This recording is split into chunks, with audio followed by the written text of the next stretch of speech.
uno munsi nituja cyane mu bintu bijanye n'ibindi bisata nk'ibya politike, oya turashaka kuvuga twebwe tuvuge ibibaraba cyane cyane ibintu bijanye n'ubutunzi. Iyo mwumvise ubutunzi bw'igihugu mutangira kumva umushikiranganje w'ubutunzi bw'igihugu ko arahari, ahasindirirwa nduga hejuru ku mukuru w'igihugu, nashaka ndabifatire ku mushikiranganje. Umushikiranganje nawe akaba afise ariwe yegeranya uburyo, arondera n'uburyo bwo kugira ngo ahereze ubushikiranganje bwose agenda buhereza amahera bukoresha, ico bita budget mu ma ministeri. Aha rero uwo mushikiranganje nawe ntiyoroherwa cyane. Uriya mwebwe murumva avugwa, ariko reka ndababwiye ko umushikiranganje buriya w'ikigega ca leta ntiyoroherwa na gatoya. Niwe ategezwa kurondera amahera ubundi bushikiranganje bwose bukoresha, aho kugira ngo wowe ugiye kuyarondera hanze. Bene gihugu bagumya banga, mwebwe muri mu migambwe itandukanye n'abandi abasirikare, abapolisi, bande bose, ahubwo twumve yuko ari ukubanza kwibako. Mwabyumvise ga yemwe? Aha ni ukubanza kwibako. Wa muntu ariko aravuga ngo nukurondera ubufasha, ahubwo urarondera ubufasha muri bagenzi bawe b'abarundi, mugabo apana kurondera ubufasha hanze. Aha rero kuri iki hariho politike y'igihugu y'uburimye n'ubworozi. Ingira ngo muramaze imisi muvyumva, n'umushikiranganje azoza kumbure nzoronka kanya kuvugana nawe, umushikiranganje w'uburimye n'ubworozi. Ariko ico mwomenya nuko leta yagiye kubona ko abarimyi n'aborozi mu Burundi muri 85% musanzwe mworora, musanzwe murima. Noneho tuza gusanga ko nta handi hantu, nubwo twatevye kubimenya, ariko twagiye gusanga ko nta handi hantu ubutunzi bw'igihugu bwo hagarara uretse kuri abo barimyi n'aborozi aribo mwebwe. Muriko muravyumva? Aha ni kubwira abo mwaje muserukira, mwebwe nimwe barimyi n'aborozi, kandi mukamuri 85% barenga. None ico twokora kugira ngo uburimyi n'ubworozi noneho butera imbere niki? Nuko mwebwe muronka encadrement. Noneho iyo encadrement ikabera he? Tuza gusanga yuko mu bindi bihugu nko muri Korea, igihugu ca Korea y'Epfo cyageze ku iterambere biciye ku burimyi n'ubworozi, babicisha mu bintu vyitwa bya Samarondong, niko wabo vyitwa. Nuko byari byubatse, twabifatiye kugira ngo natwe twubake aya zasangwe, zasangwe kugira ngo noneho za Samarondong bari abanyagihugu hariya ku mitumba, hariya hasi biyoruganiza mu bintu by'ukurima n'ukorora, kugira ngo noneho ubutunzi bw'igihugu uhagarare ku burimyi n'ubworozi, noneho ubutunzi agriculture baduze ubutunzi bw'igihugu.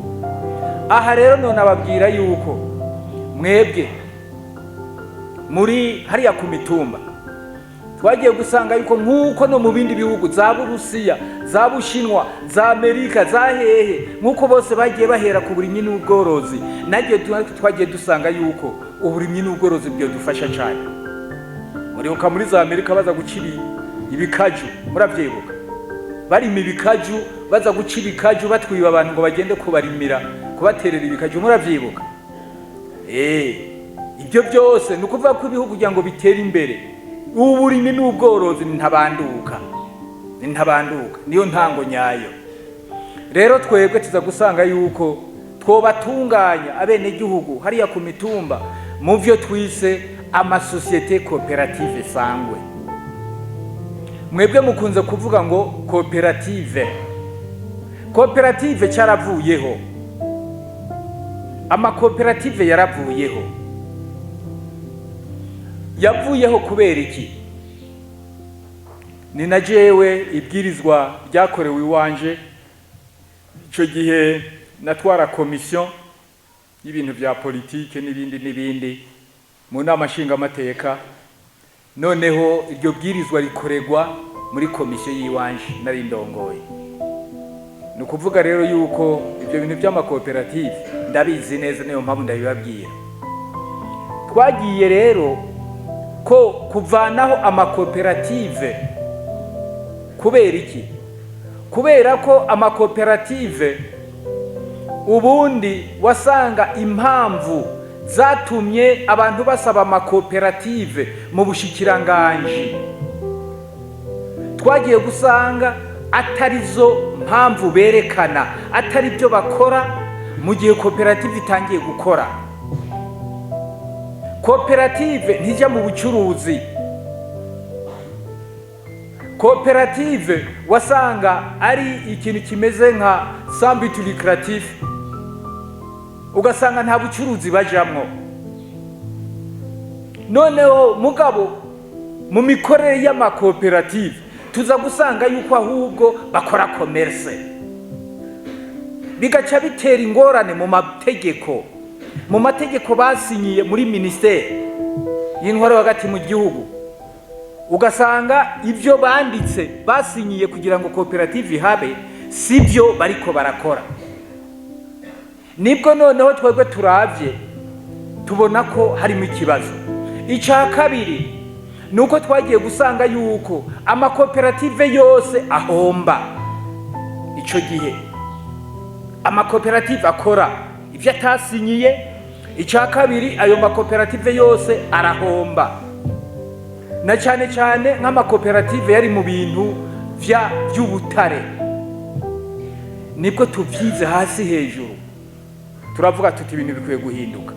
Icya gatatu, leta igize ngo igende kuraba ingene yogira inama yo makoperative, ingene yogira ngo ahindure ibintu bikanka, kuko mu mategeko leta niyinjira mu makoperative tugasanga bizibiye. Ndabona ukuvuga ko amakoperative agaca agenda ahomba gusa, kandi leta ikabura hica kugira ngo irabe ikintu yohindura muri ayo makoperative kugira ngo areke kubandanya ahomba. Nibwo rero bije turavuga tuti reka turondere formule, turondere ikintu twoshiraho gishobora gutuma coshobora kureka leta ikinjira mu makoperative kugira ngo ashobore kutabandanya ahomba. Kandi amakoperative ingorane yari afise nuko yaka ama-exoneration.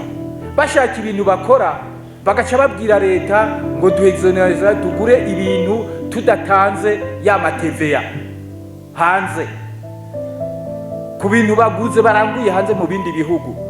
Kandi ayo makoperative abandanya ahomba, kandi leta ikabaha ama-exoneration, ikayabaha menshi, ariko akabandanya ahomba, kandi leta idashoboye kugira ngo yinjiremwo ibafashe kugira ngo ayo makoperative atabandanya ahomba. Ngizo impamvu 4 zatumye turahindura amakoperative, tuyahindura mu masosiyete koperative. Kiya cyasango cyagiye kuza nyuma, mwabyumvise gaye. Aha kwari kubabwira ko amakoperative ntayakiriho, kuko iyo hagiye ibwirizwa, tumaze gushiraho ibwirizwa ry'amasosiyete koperative, ni ukuvuga amashirahamwe y'amakoperative. Tumaze gushiraho ibwirizwa, iryo bwirizwa hari ingingo ya nyuma ivuga yuko ibijyanye byose n'amakoperative bibaye abroge, ni ukuvuga ko bifuswe, bivuyeho.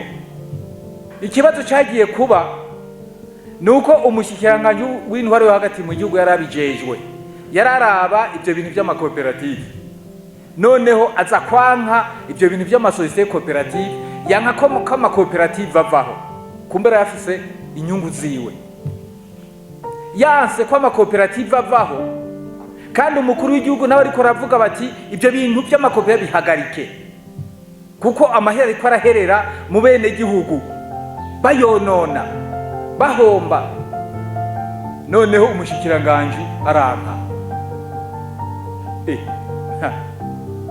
Nimwe abantu hano hanze nimwe aza kuboroha. yaranka yanse sawa ncambwira icegera cy'umukuru w'igihugu yagijwe ibintu by'ubutunzi. Icegera cya kabiri nca ndamubwira nti tuvyumvikane wewe bisinye ucyubirije umukuru w'igihugu. Nuko byagenze. Noneho iryo bwirizwa rirabaho